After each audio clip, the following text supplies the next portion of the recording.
Shalom. Mari bersama kita kembali belajar firman Tuhan di dalam Kisah Para Rasul pasal yang keempat. Kisah Para Rasul pasal yang keempat. Mulai ayat yang pertama. Ketika Petrus dan Yohanes sedang berbicara kepada orang banyak, mereka tiba-tiba didatangi imam-imam dan kepala pengawal bait Allah, serta orang-orang Saduki. Orang-orang itu sangat marah karena mereka mengajar orang banyak dan memberitakan bahwa dalam Yesus ada kebangkitan dari antara orang mati. Mereka ditangkap dan diserahkan ke dalam tahanan sampai keesokan harinya, karena hari telah malam. Tetapi di antara orang yang mendengar ajaran itu banyak yang menjadi percaya, sehingga jumlah mereka menjadi kira-kira 5.000 orang laki-laki. Pada keesokan harinya pemimpin-pemimpin Yahudi serta tua-tua dan ahli-ahli Taurat mengadakan sidang di Yerusalem dengan imam besar Hanas dan Kayafas, Yohanes dan Alexander, dan semua orang lain yang termasuk keturunan imam besar. Lalu Petrus dan Yohanes dihadapkan kepada sidang itu dan mulai diperiksa dengan pertanyaan ini. Dengan kuasa manakah atau dalam nama siapakah kamu bertindak demikian itu? Maka jawab Petrus penuh dengan Roh Kudus, hai pemimpin-pemimpin umat dan tua-tua, jika kami sekarang harus diperiksa karena suatu kebajikan kepada seorang sakit dan harus menerangkan dengan kuasa manakah orang itu disembuhkan, maka ketahuilah oleh kamu sekalian dan oleh seluruh umat Israel bahwa dalam nama Yesus Kristus orang Nazaret yang telah kamu salibkan, tetapi yang telah dibangkitkan Allah dari antara orang mati, bahwa oleh karena Yesus itulah orang ini berdiri dengan sehat sekarang di depan kamu. Yesus adalah batu yang dibuang oleh tukang-tukang bangunan, yaitu kamu sendiri, namun ia telah menjadi batu penjuru. Dan keselamatan tidak ada di dalam siapapun juga selain di dalam Dia, sebab di bawah kolong langit ini tidak ada nama lain yang diberikan kepada manusia yang olehnya kita dapat diselamatkan. Kita berhenti sampai sini dulu. Latar belakang cerita ini adalah Petrus dan Yohanes itu menyembuhkan orang yang sakit lumpuh, ya. Dan karena kesembuhan ini, Petrus mendapatkan kesempatan untuk memberitakan nama Yesus. Banyak orang yang ingin tahu apa yang terjadi karena orang lumpuh yang disembuhkan ini terus mengikuti Petrus dan Yohanes ke dalam bait suci. Dan Petrus mulai berkhotbah, Petrus mulai mengajar. Dan luar biasanya bahwa jemaat Tuhan dari 3.000 menjadi bertambah dan menjadi 5.000 orang laki-laki. Seperti Kisah Para Rasul 4 ayat yang keempat dituliskan. Nah, kalau kita perhatikan bahwa kekacauan atau kebencian kepada orang Kristen itu ternyata bukan terjadi di zaman modern ini saja, tetapi mulai dari awal, ya, bahkan mulai dari Yesus hadir dalam pelayanan, bahkan bukan hanya dalam pelayanan, ketika Yesus akan lahir saja itu semua sudah kacau, ya. Semua tidak menginginkan Yesus, Yesus ingin dibunuh, Yesus ditentang dan seterusnya. Bahkan sekarang setelah Yesus mati dibangkitkan, pengikut-pengikutnya juga ditentang. Jadi jangan merasa aneh ketika kenapa ya di negara demokrasi seperti kita ini saja kok sukar sekali beragama, ya, beribadah kok sukar sekali. Sudah dari awal sejak Yesus akan lahir saja sudah kacau, ya. Jadi tidak usah heran, bahkan Rasul Paulus mengatakan jangan heran dengan segala penderitaan yang akan dialami. Nah, dari latar belakang cerita itu mari kita lihat sekarang ayat per ayat kejadian ini. Ketika Petrus dan Yohanes sedang berbicara kepada orang banyak, mereka tiba-tiba didatangi imam-imam dan kepala pengawal bait Allah serta orang-orang Saduki. Ya, orang-orang itu sangat marah karena mereka mengajar orang banyak dan memberitakan bahwa dalam nama Yesus ada kebangkitan dari antara orang mati. Secara sederhananya, mereka itu marah mendengar nama Yesus. Mereka itu marah kepada Petrus karena Petrus mengajar tentang dan di dalam nama Yesus. Jadi kalau kita itu sungguh-sungguh mengiring Yesus dan memberitakan nama Yesus, maka akan muncul, akan tampil penentang-penentang. Ya, kalau kita main aman, ya kita tidak akan ditentang. Kalau tidak ditentang berarti iman kita harus dipertanyakan. Ya, penentangan itu terjadi. Bahkan di sini dikatakan ditentang oleh imam-imam. Bahkan diperhadapkan nantinya kepada sekumpulan imam-imam besar. Artinya orang-orang yang pernah menjabat sebagai imam besar semuanya kumpul untuk menghakimi, untuk mengadili Petrus dan Yohanes ini. Berarti tidak mudah untuk mengiring Yesus, untuk memberitakan Yesus dengan benar. Tidak mudah, ya. Bahkan kalau di sini bukankah kita, kalau digambarkan zaman sekarang, bukankah ini anggaplah di dalam gereja sendiri itu terjadi penghakiman ini. Ya. Dan tidak usah berharap pada keamanan. Sekarang kan kita sering lihat kan kalau ada kekacauan, gereja mau ditutup, gereja di demo. Itu bagian aparat keamanan hanya nonton. Hanya nonton. Bukan menjaga keamanan. Gitu. Seakan-akan biarkan demo ini berjalan dengan baik. Ya kan, bukan membuat demo itu dibubarkan, bukan. Biarkan demo ini berjalan dengan baik. Ya. Nah, di sini pun sama kok.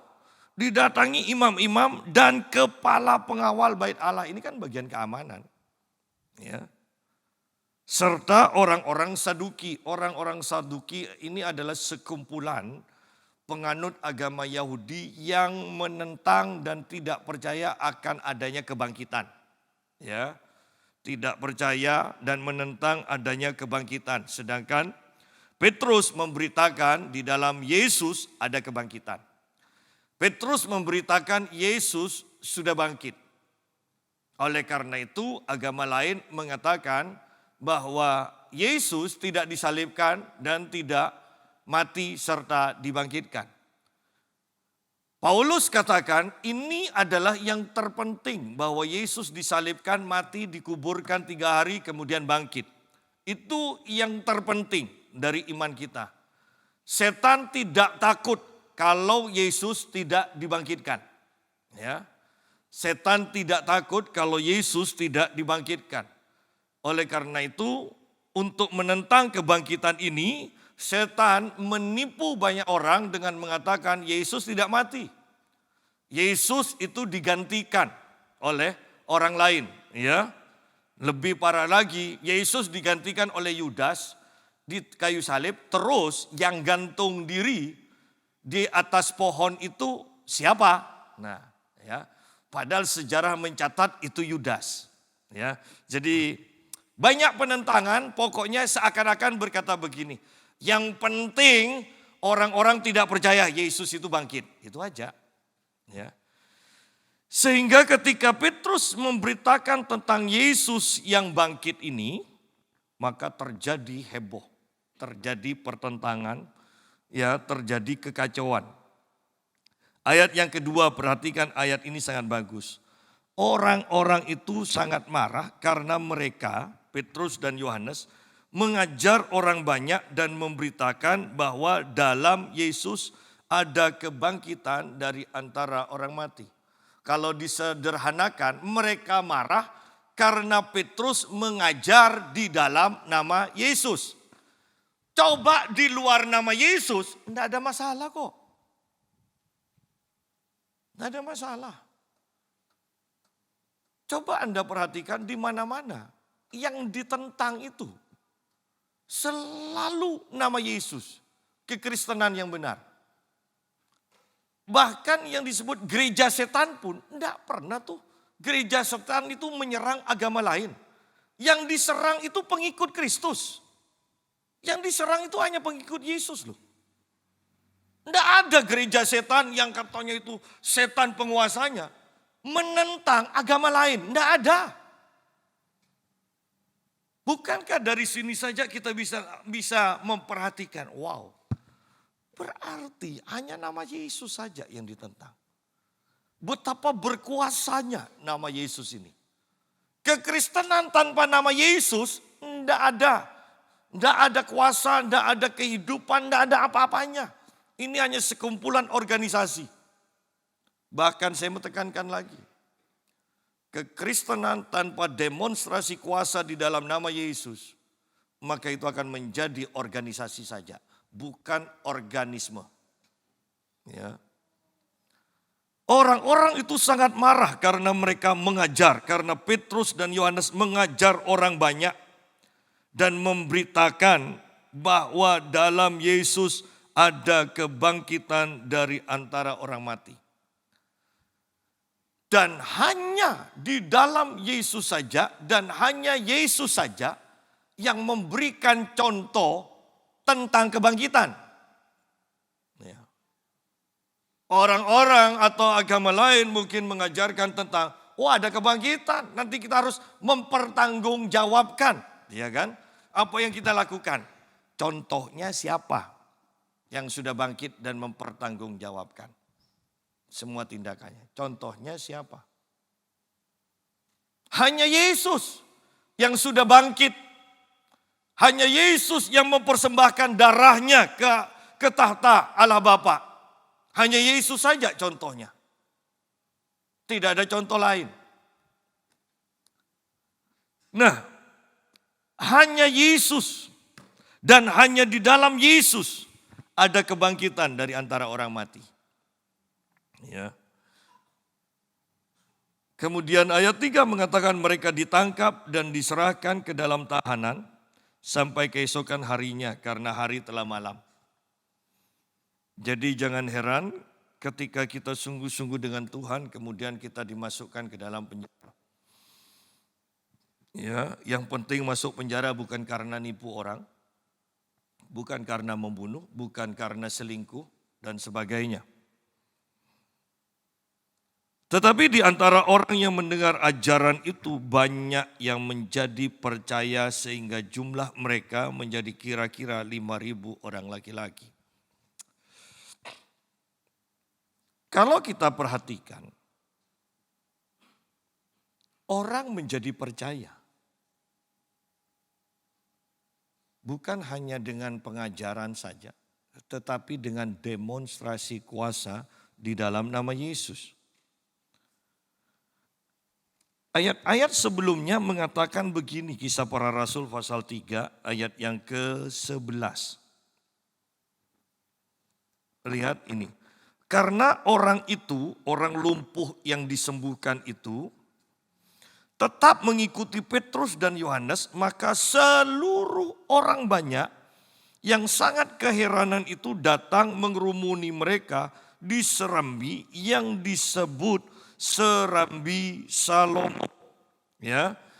Kalau kita naik ke atasnya ayat 10 atau ayat 9 dan 10, di sini dikatakan seluruh rakyat itu melihat dia berjalan, orang lumpuh yang berjalan ini sambil memuji Allah.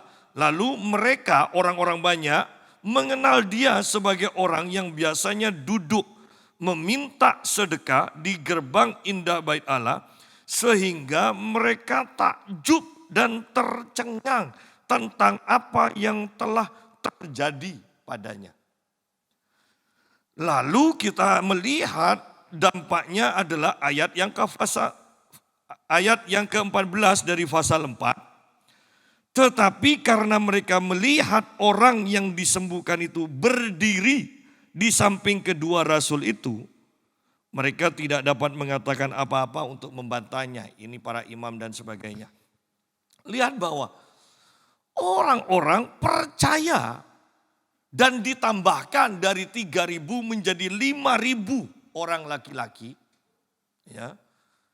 Karena mereka melihat orang lumpuh yang disembuhkan. Bukan hanya soal pengajaran. Pengajaran dan prakteknya. Di dalam nama Yesus ada kebangkitan. Dalam nama Yesus ada kesembuhan. Dalam nama Yesus ada mujizat. Mereka melihat prakteknya. Sehingga jumlah itu ditambahkan. Ya. Nah, sekarang hal ini menjadi hal yang aneh. Yang artinya begini, tidak banyak gereja yang mendemonstrasikan kuasa nama Yesus. Ya. Tidak banyak. Saya juga baru datang dari Jakarta dan saya mendoakan satu keluarga besar. 2 orang manifest didoakan dan keluarga ini mengatakan mereka memang tidak melihat bahwa gereja-gereja itu masih mengusir setan. Mereka mengatakan tidak melihat, jarang sekali. Loh, kalau sudah seperti ini, perhatikan pernyataan ini. Bukankah gereja berarti sudah merosot sedemikian jauh? Pamekasan, gereja hanya ada 7. Kalau di Surabaya, kalau di Jakarta, gereja ada berapa? Bukankah seharusnya begitu mudahnya mencari orang Kristen atau hamba Tuhan yang seharusnya bisa mengusir setan? Tetapi inilah kenyataannya. Dari Pamekasan harus terbang ke Jakarta hanya untuk mengusir setan. Artinya sudah sangat sedikit gereja yang percaya sungguh dan mendemonstrasikan kuasa di dalam nama Yesus. Gereja hanya perang takjil. Yang mengikuti TikTok tahu ya. Sambil nari-nari. Gereja mau dibawa kemana? Dan pendeta ini disebut ini pendeta yang paling terkenal sekarang di Indonesia. Mengapa bukan pendeta yang menyembuhkan orang sakit dan membangkitkan orang mati dan mengusir setan yang paling terkenal? Kalau hanya yang war takjil aja yang paling terkenal. Saya mau katakan. Gereja merosot, gereja menyimpang dari iman. Gereja harus kembali kepada dasar yang semula. Yesus kalau Anda perhatikan hanya mengajar, mengusir setan dan menyembuhkan orang sakit. Itulah pelayanan yang sebenarnya. Kalau 3 hal ini tidak ada, maka itu bukan pelayanan Tuhan Yesus. Ya. Ayo kembali kepada hal yang semula yang Yesus tekankan. Nah, ayat yang kelima. Pada keesokan harinya, pemimpin-pemimpin Yahudi serta tua-tua dan ahli-ahli Taurat mengadakan sidang di Yerusalem. Dengan imam besar Hanas dan Kayafas, Yohanes dan Alexander, dan semua orang lain yang termasuk keturunan imam besar. Lalu Petrus dan Yohanes dihadapkan kepada sidang itu dan mulai diperiksa dengan pertanyaan ini. Dengan kuasa manakah atau dalam nama siapakah kamu bertindak demikian? Bukankah hal yang penting di dalam nama siapa kita mengajar? Di sini pertanyaan yang pertama ini. Yang bikin kacau ini. Di dalam nama siapa? Saya ingat ketika saya melayani di GPPS, sebuah kota, sebuah pulau yang jauh. Dan saya altar call. Kemudian saya tumpang tangan. Gembalanya mengikuti saya kemana saya pergi. Tumpang tangan, setiap orang yang jatuh tumbang langsung dibanguni. Setiap yang tumbang dibanguni. Dan saya mendengar kabar bahwa untung pendeta ini segera dikeluarkan dari GPPS. Karena pendeta ini sudah berniat. Ya, satu orang mengatakan berniat melaporkan saya bahwa ke pusat bahwa saya mengajarkan hal yang sesat. Ya. Jemaatnya sendiri menghubungi saya lewat WA. Om, saya sudah nasihati Bapak Gembala, sudahlah berhenti. Masa 3 minggu lebih om hanya khotbah tentang om, dia bilang. Ya, bukan tentang Yesus, tentang saya. Ya. Untungnya segera dikeluarkan dari GPPS. Belum sempat laporan bahwa saya sesat.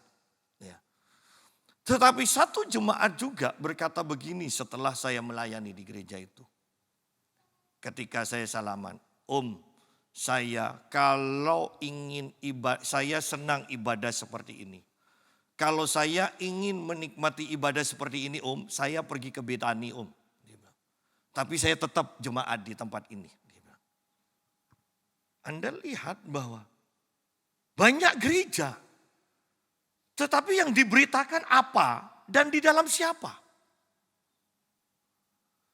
Kalau pemberitanya di dalam Yesus. Kalau pemberitanya menyampaikan pengajaran di dalam Yesus yang benar. Pasti ada kuasa. Pasti ada kuasa. Ya.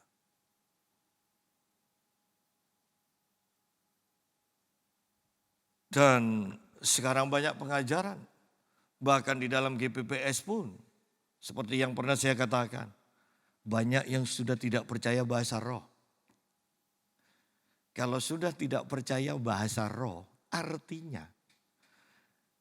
Kita ini mempunyai sekumpulan hamba Tuhan yang mengaku dipenuhi Roh Kudus. Tetapi terpecah lagi dua.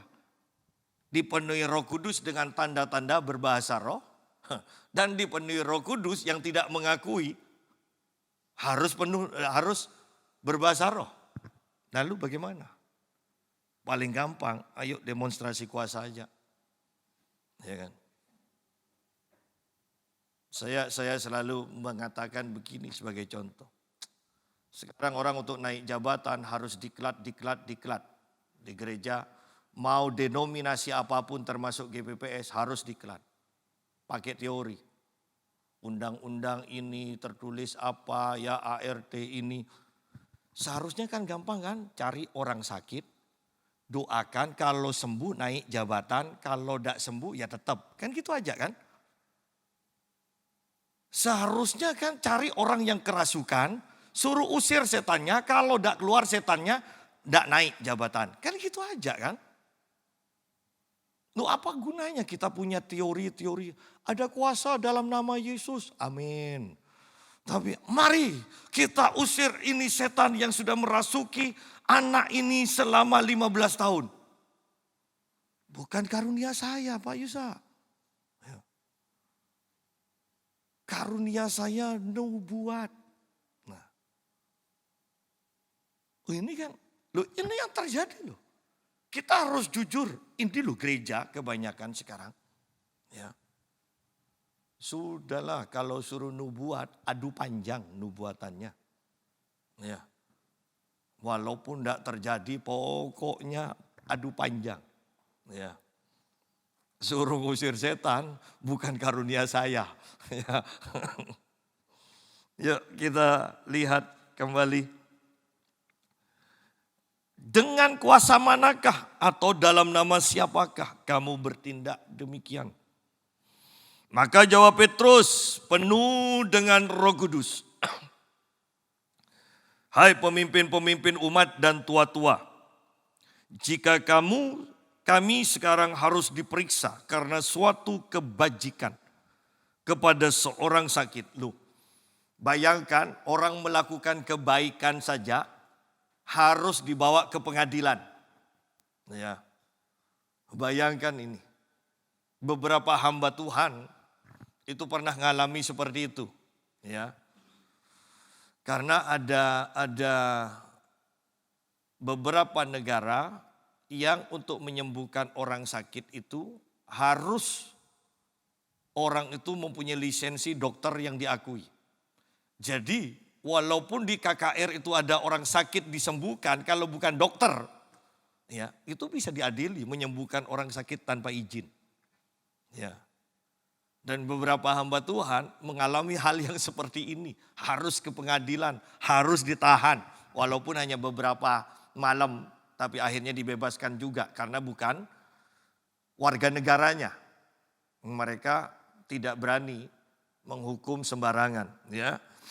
Nah, Petrus pun ternyata dari awal pengalaman itu sudah ada. Petrus pun di sini dikatakan, jika kami sekarang harus diperiksa karena suatu kebajikan kepada seorang sakit dan harus menerangkan dengan kuasa manakah orang itu disembuhkan, maka ketahuilah oleh kamu sekalian dan oleh seluruh umat Israel bahwa dalam nama Yesus Kristus. Nah, ini pertanggungan jawab Petrus.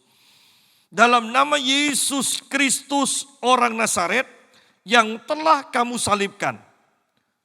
Ya, ini kan pukulan telak. Yang telah kamu salibkan. Kamu itu berdosa, kan gitu. Ya. Tetapi yang telah dibangkitkan Allah dari antara orang mati. Berarti kalimat ini kan mengatakan Allah menentang kalian. Allah memusuhi kalian, iya kan? Yang bunuh mereka, yang bangkitkan Allah. Ya. Bahwa oleh karena Yesus itulah orang ini berdiri dengan sehat sekarang di depan kamu. Oleh Yesus, di dalam nama Yesus, orang yang sakit, orang yang lumpuh ini sekarang berdiri dan berjalan di depan kamu. Itu pertanggungan jawab yang tidak perlu pengacara kan. Itu kalau pakai pengacara tambah jelimet nanti pembelaannya ya. Dan di sini Petrus dengan jelas, dengan gamblang, dengan sederhana mempertanggungjawabkan imannya di dalam nama Yesus. Dalam nama Yesus. Bayangkan sidang jemaat, semua orang penting, semua rakyat di kota itu menyaksikan pengadilan ini. Apa yang diadili? Hanya nama Yesus, bukan bicara Petrusnya. Hanya nama Yesus. Hanya nama Yesus. Itu yang menggoncangkan seluruh kota. Yang menggoncangkan para imam, orang-orang beragama. Yang menggoncangkan berbagai aliran diwakili Saduki. Yang menggoncangkan aparat keamanan yang diwakili pengawal bait Allah. Semuanya goncang. Hanya apa? Karena nama Yesus yang didemonstrasikan. Selama nama Yesus tidak digembar-gemborkan di luar, selama nama Yesus tidak didemonstrasikan kuasanya, tidak ada goncangan. Ya, tidak ada goncangan. Padahal kitab Filipi aja mengatakan, Anda bisa bayangkan kalau kitab Filipi mengatakan bahwa di dalam nama Yesus, semua yang di surga, semua yang di atas bumi, semua yang di bawah bumi, itu mengaku Yesus adalah Tuhan dan mereka bertelut di hadapan Yesus ini. Anda bisa bayangkan ini, bahwa Yesus hadir di surga, semuanya langsung berlutut. Anda bisa bayangkan Yesus dalam kemuliaannya hadir di muka bumi, semuanya akan bertelut. Anda bisa bayangkan aja lah, berimajinasi. Penguasa neraka saja, kalau Yesus masuk ke dalam neraka itu, apa yang akan terjadi? Nah, bayangkan, imajinasikan ini, kemudian bandingkan dengan sekarang. Kita tidak pernah mempunyai, mengalami, melihat kedahsyatan Yesus ini terjadi. Kita jauh dari keinginan yang diharapkan oleh Yesus tentang dahsyatnya Yesus dan nama Yesus. Kita hanya sibuk dengan mau mengganti nama. Yesus harus pakai Yesua HaMashiach. Bukan Yesus tetapi Yesua. Bukan Tuhan tetapi Yahweh. Ya. Padahal kita itu mau sok Yahudi-Yahudian. Orang Yahudinya sendiri jarang pakai Yahweh. Ya kan? Kita kok sembarangan nyebut Yahweh. Orang Yahudi mau nulis. Kalau nulis itu dia mau nulis Yahweh. Itu tintanya para imam itu tidak berani pakai tinta yang nulis kalimat-kalimat atau nama-nama yang lain itu. Tidak akan. Khusus untuk nulis kata Yahweh dia pakai tinta khusus yang tidak boleh dicampur oleh tinta yang lain. Kita yang bukan orang Yahudi tapi sok Yahudian, ya, lihat sedikit-sedikit Yahweh, Yahweh, Yahweh. Berarti kita ini kurang ajar loh. Bagi orang Yahudi kita ini kurang ajar. Loh masa kita diajar kurang ajar berarti? Ya kan? Saya ingat sungguh di Tuban ada seseorang bertanya, Pak Yusa kok tidak pakai nama Yesua HaMashiach? Dan saya hanya jawab, Bu, selama ini saya ngusir setan pakai nama Yesus masih manjur. Nanti kalau sudah tidak manjur saya ganti. Ya kan? Oh iya Pak, saya ngerti Pak, saya ngerti. Ngusir setan, kepanjangan pakai nama Yesua HaMashiach. Iya kalau tidak keselio lidah kita. Ya kan? Anda yang tidak ngerti bahasa Inggris, pernah nyanyi lagu bahasa Inggris, lagu yang cepat? Itu seperti keselio terus loh lidah. Ya, enggak pernah ya? Berarti Anda pandai sekali dalam bahasa Inggris. Kalau saya paling susah nyanyi bahasa Inggris yang cepat. Kalau masih slow itu masihlah gampang. Tapi kalau cepat, apalagi kan bahasa Inggris selalu kadang disingkat-singkat kan. Loh ini kok bunyinya lain kan. Ya. Orang sudah enak dari kecil pakai nama Yesus, sekarang suruh ganti Yesua HaMashiach. Iya kalau masih ingat pakai nama Yesua HaMashiach waktu ngusir setan. Kalau dalamnya, ya apa ya? Nah, kan repot kan setannya ketawa. Ya. Yang sederhana aja di sini. Pembelaan dari Rasul Petrus sangat sederhana. Ingin tahu dengan nama siapa kami? Memberitakan. Di dalam nama Yesus yang kalian salibkan, tetapi yang Allah bangkitkan. Wow. Ini pembelaan yang menemplak sekali. Ya. Dan ayat yang ke-11, Yesus adalah batu yang dibuang oleh tukang-tukang bangunan, yaitu kamu sendiri. Namun ia telah menjadi batu penjuru. Sederhananya ayat ini, marilah kita sederhanakan saja dengan mengatakan, kalian memang tidak menghargai Yesus ini. Tetapi ternyata Yesus menjadi sesuatu yang sangat penting. Yang disebut batu penjuru, orang Yahudi itu mempunyai teknik dalam membangun. Itu bukan batu pertama, ya, seperti yang kebanyakan kita tahu. Batu penjuru itulah adalah batu yang diletakkan di satu posisi tertentu dari bangunan. Kalau itu ditarik, maka semua bangunan itu hancur. Itu yang disebut batu penjuru. Sehingga Petrus di sini kembali memakai ayat suci yang mengatakan kalian tidak menganggap perlu, penting Yesus, tetapi ternyata Yesus menjadi sesuatu yang sangat penting. Ya. Dan keselamatan tidak ada di dalam siapapun juga selain di dalam Dia, di dalam Yesus, sebab di bawah kolong langit ini tidak ada nama lain yang diberikan kepada manusia yang olehnya kita dapat diselamatkan. Sidang jemaat, orang Kristen kalau mengatakan surga itu sama seperti Roma, ya, banyak jalan menuju Roma, berarti Anda bukan orang Kristen. Ya. Semua orang Kristen yang sungguh-sungguh beriman dengan murni, dengan benar, akan mengatakan tidak ada nama lain di bawah kolong langit di mana manusia bisa diselamatkan kecuali hanya di dalam nama Yesus. Dengan risiko kita akan dijauhi oleh beberapa sahabat kita. Ya. Kita kan tidak bicara agama lain kan, kita bicara tentang iman kita.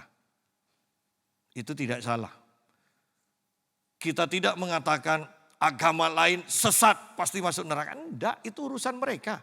Yang kita katakan hanyalah iman kita. Bahwa hanya di dalam nama Yesus ada keselamatan. Di luar Yesus tidak ada keselamatan. Itu keyakinan kok. Tetapi banyak orang Kristen tidak bisa mengucapkan ayat ini di hadapan semua orang. Hanya kita terlalu berkompromi. Ya. Kalau Yesus berkompromi, Yesus tidak perlu mati di atas kayu salib. Kalau ada keselamatan, ya, kalau ada keselamatan di muka bumi selain di dalam nama Yesus, Yesus tidak perlu mati. Seorang tokoh Kristen berkata begini, setan tidak pernah takut, tidak pernah terusik kalau manusia itu berbuat baik. Sebaik apapun, setan tidak pernah terusik. Tetapi setan hanya terusik dengan nama Yesus saja. Ketika kita memberitakan nama Yesus, ketika kita percaya kepada Yesus, baru setan terusik. Semakin baik kita tanpa nama Yesus, maka kita akan semakin sukar untuk percaya kepada nama Yesus. Dan selamanya menurut ayat ini, orang sebaik apapun tanpa nama Yesus tidak bisa diselamatkan. Dalam setiap pembicaraan kita, perhatikan, banyak orang Kristen yang tidak percaya pada ayat ini. Ya. Apalagi sekarang yang sedang heboh dengan Pastor Brian Siawarta, tidak tahu kapan jadi pendetanya saya. Tiba-tiba muncul di TikTok dengan ketidakmampuannya, ya kan? Dia khotbah bisa Yesus yang mati di hari yang ketiga, ini kan sudah kacau kan? Ya. Itu diberitakan tentang kebodohannya. Ya. Jadi lihat, hanya nama Yesus yang akan membuat gempar, menghebohkan, yang ditakuti oleh setan. Bukan perbuatan baik kita. Padahal kita selalu mengatakan tanpa Yesus yang penting baik. Yang penting orang itu baik. Bahkan kekristenan pun dipeloroti sedemikian rupa. Mujizat tidak perlu, ya kan? Yang penting berbuat baik. Loh, kalau mujizat tidak perlu, coba saya loncat, saya inginnya nanti mau melanjutkan di ayat ini. Tapi kita lihat di sini, Kisah Rasul 4 ayat yang ke-9.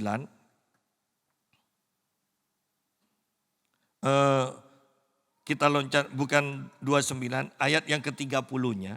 Lihat, ini doa para rasul dan orang-orang percaya. Ulurkanlah tanganmu untuk menyembuhkan orang dan adakanlah tanda-tanda dan mujizat oleh nama Yesus hamba-Mu yang kudus. Loh, ini doa dari para rasul loh. Berarti kalau sampai tentang mujizat ini didoakan oleh para rasul dan orang percaya, bukankah itu penting? Sedangkan kita sekarang diajar oleh banyak hamba Tuhan yang mengatakan mujizat tidak penting. Yang penting itu berbuat baik. Loh, setan tidak pernah takut.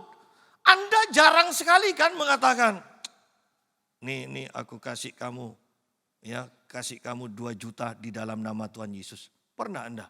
Anda bagi beras. Pernah mengatakan, dalam nama Tuhan Yesus terima beras ini dari kami. Tidak ada kan?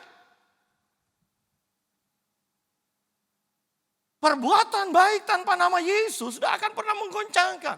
Coba Anda kasih beras itu kepada orang bukan Kristen. Nih terima di dalam nama Tuhan Yesus terima berkat ini. Kacau itu sudah. Percaya Anda akan didemo habis-habisan. Karena hanya nama Yesus yang ditentang. Baik oleh setan maupun orang-orang yang dikuasai oleh setan. Hanya nama Yesus, bukan perbuatan baik. Ya. Anda lihat pergeseran kembali dalam kekristenan. Anda tidak bisa mengadakan mujizat di luar nama Yesus. Anda bisa berbuat baik tanpa membawa-bawa nama Yesus. Anda tidak bisa mengusir setan tanpa dalam nama Yesus. Tidak mungkin bisa. Dan bukankah ini yang akan disingkirkan dari gereja? Berbuat baik saja yang terpenting. Sangat mengerikan. Dan keselamatan tidak ada di dalam siapapun juga selain di dalam Dia. Sebab di bawah kolong langit ini tidak ada nama lain yang diberikan kepada manusia yang olehnya kita dapat diselamatkan. Ketika sidang itu melihat keberanian Petrus dan Yohanes dan mengetahui bahwa keduanya orang biasa, terjemahan lain mengatakan keduanya orang bodoh, terjemahan lain mengatakan keduanya orang yang tidak terpelajar, heranlah mereka dan mereka mengenal keduanya sebagai pengikut Yesus. Terjemahan lain mengatakan mengenal keduanya selalu bersama Yesus. Ya. Ternyata yang kita butuhkan itu bukan orang pandai, orang terpelajar. STH, Master Teologia, Doktor Teologia, Profesor Teologia. Yakinlah pada saya, kalau Anda diajar Profesor Teologia, Anda hanya akan minum Paramek. Ya. Anda akan diajar bahasa asli, akarnya dari mana, serabutnya dari mana, Anda akan bingung pupuknya pakai apa. Ya. 2 orang ini sehingga pembelaannya sangat sederhana hanya di dalam nama Yesus. 2 orang ini adalah orang bodoh, orang yang tidak terpelajar, yang bahkan tidak mengenal sekolah, ya. Tetapi mereka selalu bersama Yesus. Sekarang bahkan sampai nyuap kok demi mendapat STH, MTH kok. Jangan berpikir hanya sekolah-sekolah sekuler saja yang nyuap. Sekolah teologi itu banyak yang nyuap. Ya. Kenapa? Karena kita diajar bahwa hanya orang pandai saja yang boleh ngajar. Lihat di sini. Orang bodoh. Orang biasa yang tidak terpelajar tetapi selalu bersama Yesus. Elisa hanya abdi dari, ya kan? Elia. Hanya abdi, pembantu. Mau dikatakan budak, bisa. Ya. Tidak mengikuti pelajaran-pelajaran, hanya menuangkan air untuk membersihkan, ya. Membersihkan kaki dari Elia setiap ada perjalanan, selesai perjalanan, dibersihkan, disediakan airnya. Hanya itu yang Elisa kerjakan. Tetapi satu hal yang harus kita perhatikan. Tidak akan pernah ada Elia tanpa Elisa. Elisa selalu ada di samping dari Elia. Sama Petrus dan Yohanes selalu ada bersama Yesus. Bahkan ketika murid yang lain agak jauh, Petrus dan Yohanes, Yakobus selalu di dekat Yesus. Betapa ini sangat penting kita perhatikan. Orang yang selalu bersama Yesus. Bukan orang sibuk, bukan orang yang terlalu pandai, bukan. Tetapi orang yang selalu bersama Yesus. Kata selalu Anda bisa artikan banyak waktu yang dipergunakan. Ya, itu selalu bersama.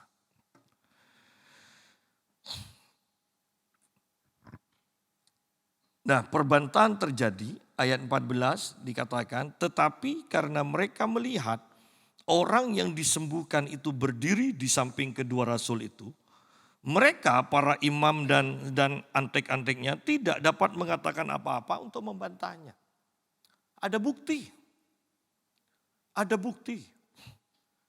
Seperti saya katakan dulu bahwa kita itu harus punya pengalaman pribadi dengan Tuhan.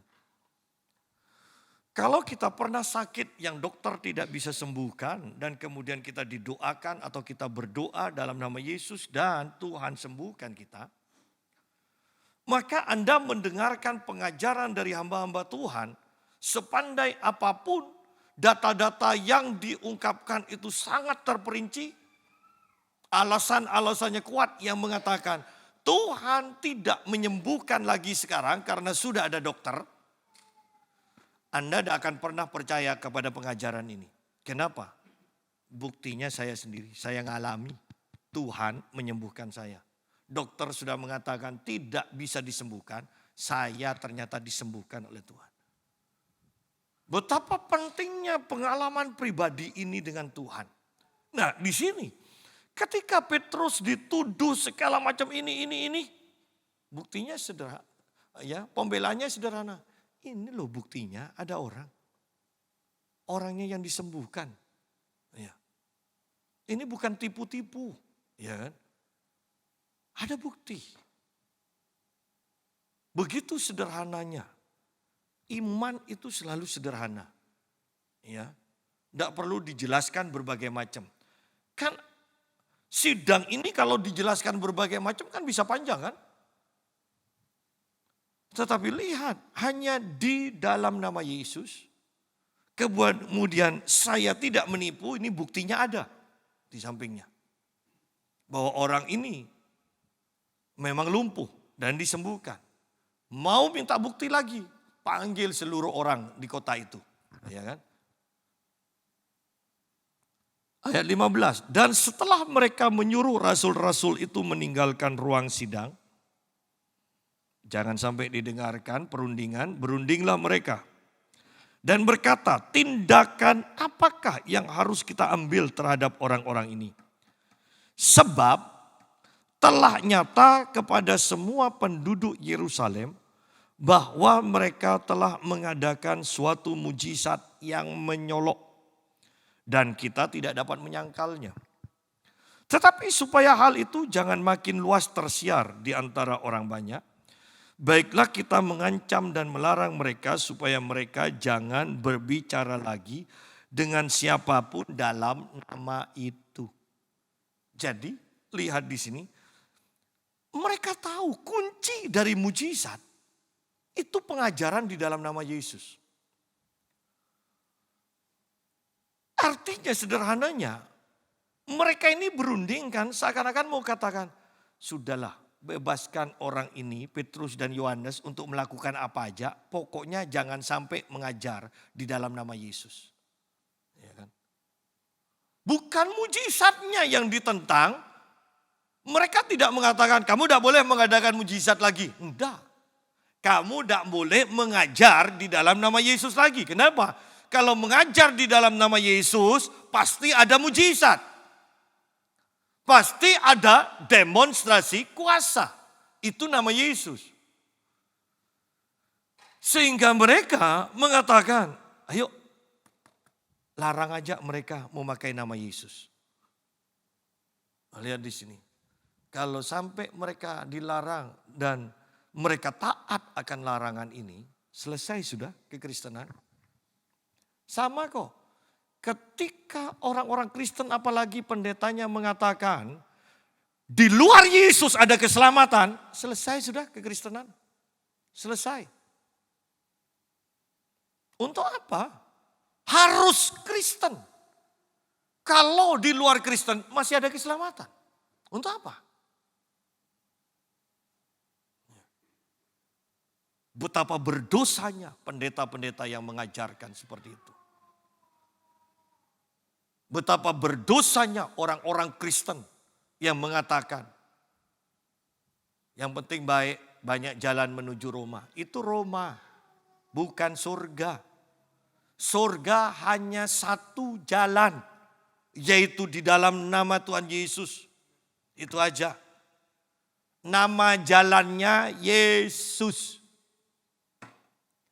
Kita aja punya rumah ada jalannya, nama jalannya. Kalau sampai orang cari ya di luar nama itu, di luar nama jalan kita, tidak akan nyampe. Sama kok surga itu ada jalannya, nama jalannya Yesus. Ya. Nah lihat di sini. Tetapi supaya hal itu jangan makin luas tersiar.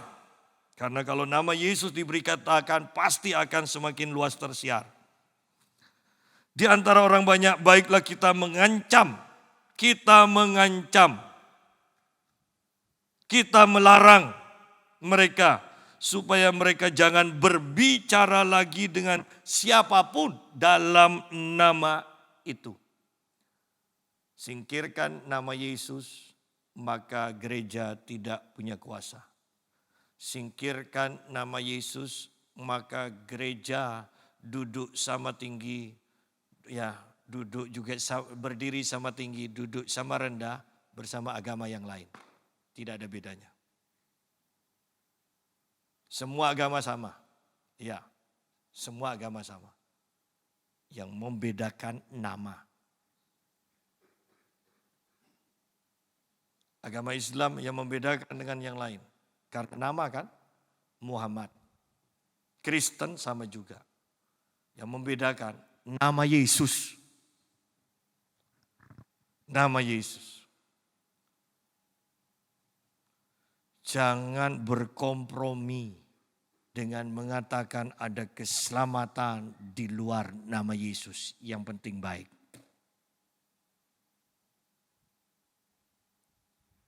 Allah tidak tertarik dengan orang yang baik.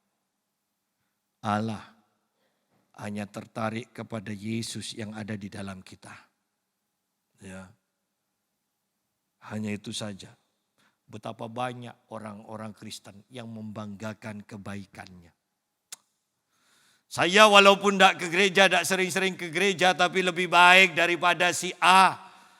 Yang bahkan tidur di gereja tapi tingkah laku perkataannya ya tidak lebih baik dari saya. Yang saya mau katakan, sebanyak sesering apapun mereka berbuat salah dan kita pandang bersalah. Ketika mereka mengakui semuanya di hadapan Tuhan dalam nama Yesus, semuanya seketika dihapuskan. Sebaik apapun engkau dengan dosa yang sekecil apapun. Ketika itu tidak dihapus dengan darah Yesus, selamanya engkau orang berdosa. Dan tidak ada orang berdosa yang akan tinggal bersama Allah di surga.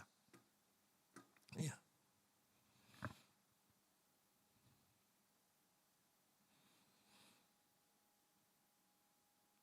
Ingat, kita harus sungguh-sungguh hidup benar. Saya mendengar cerita ketika di Jakarta, cucu dari orang yang manggil saya. disekolahkan di sekolah internasional. Dan toiletnya ada 3. Toilet untuk perempuan, toilet untuk laki.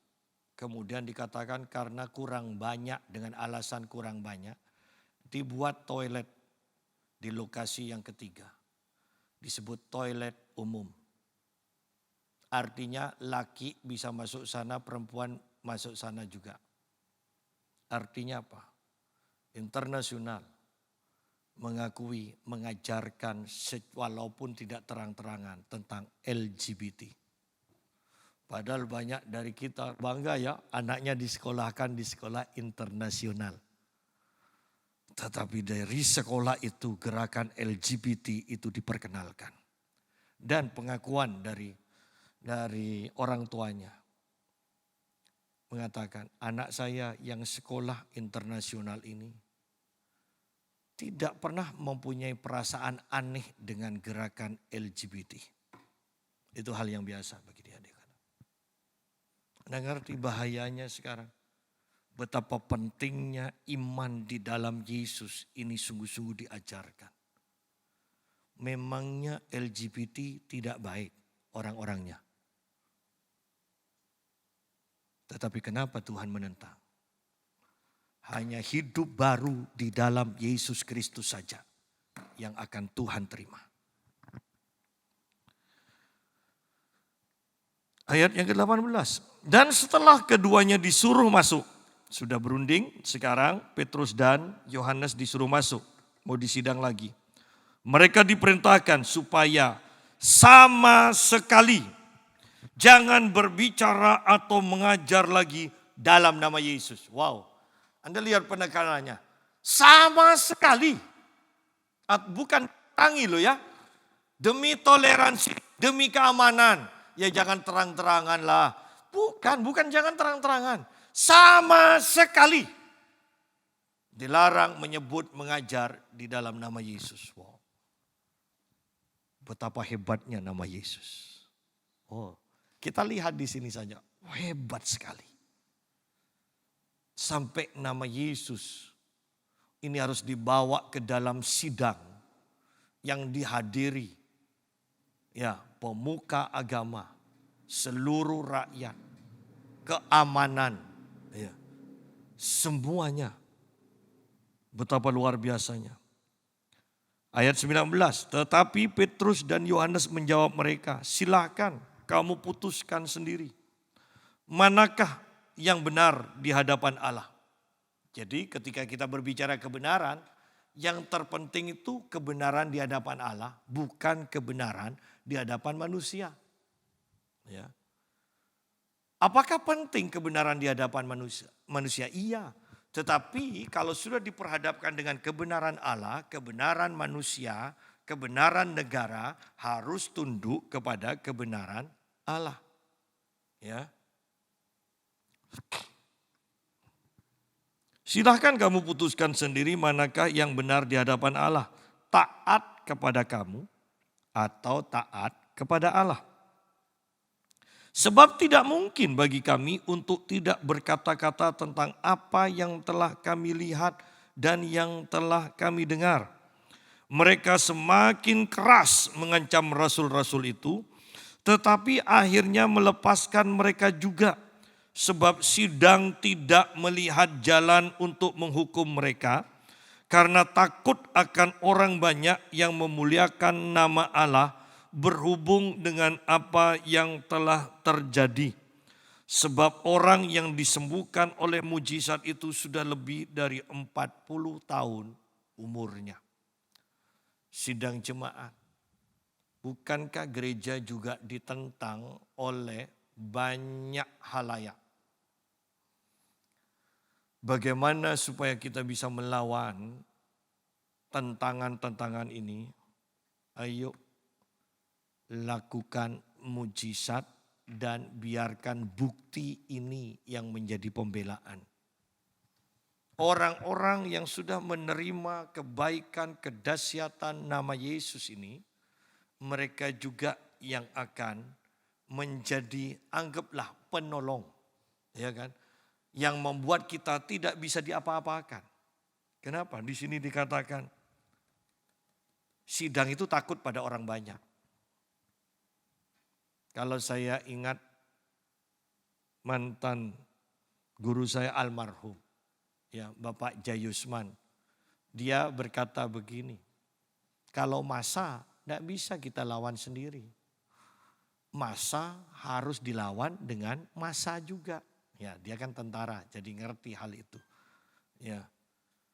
Ketika banyak orang sakit disembuhkan, orang yang kerasukan itu kemudian diusir setannya, keluarga percaya, keluarga melihat bukti ini. Ketika kita diancam, itu tidak akan mempengaruhi kita. Kenapa? Ada orang-orang yang akan ada di samping kita. Tetapi ketika gereja terlalu egois, bahkan kemudian tidak ada apapun yang bermanfaat untuk orang di luar gereja, maka gereja ketika dihancurkan tidak ada yang menangisi, tidak ada yang membela. Ayo, nama Yesus, sudahkah kita mengalami? Sudahkah kita memberitakan di dalam nama Yesus? Kalau belum, berarti tidak ada kehebohan dong dalam hidup kita. Kalau nama Yesus diberitakan, pasti ada kehebohan. Pasti ada kehebohan. Ya. Jangan bermain-main dalam kekristenan. Ayo sungguh-sungguh, ini akhir zaman. Sudahkah kita memberitakan nama Yesus? Berapa jiwa yang sudah kita menangkan? Kalau tanpa memenangkan jiwa, ketika kita menghadap kepada Allah, nanti kepada Yesus, pertanyaannya kira-kira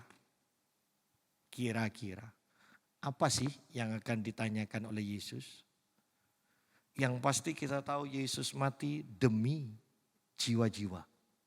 Sehingga kalau kita berimajinasi lagi pada akhirnya, apa sih yang akan Yesus tanyakan? Ya. Dan kita bisa tebak jawaban yang akan kita miliki.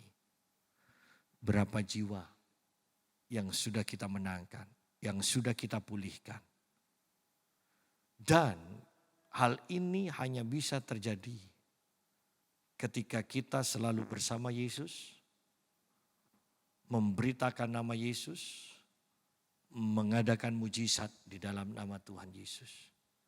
Biarlah ini menjadi PR bagi kita, bagaimana kehidupan kita. Apakah sudah ada tanda-tanda bahwa nama Yesus itu sungguh berkuasa dalam hidup kita? Atau masih belum? Berdoalah dan alamilah. Tuhan memberkati. Mari kita bersama berdoa.